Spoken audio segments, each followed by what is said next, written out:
amaso hajari iyo uhagaze hariya biriya ntabwo abizi biriya ntabwo abizi mwese arahagaraririye mutumbiriye iyo ushutswe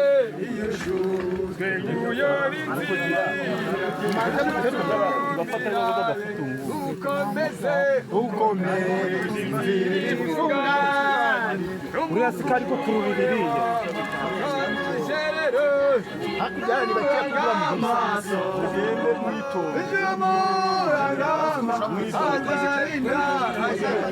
mumanure gake gake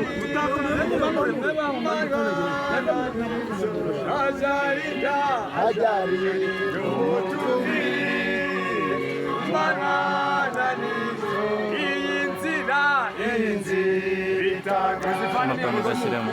kano kantu gashyiremo ndi kumwe nawe ujye umuhanga amaso ujye umuhanga amaso ujye umuhanga amaso ajarinda umutumbiri kumanywa na nijoro ajarinda umutumbiri kumanywa na nijoro urupfu ntirushaku warwo ujye umutumbira Yesu nibwaza kugeza mu ijuru urusora amahoro ujye umuhanga amaso ujye umuhanga amaso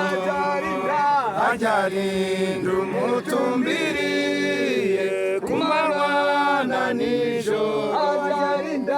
ajarinda umutumbiriye kumanywa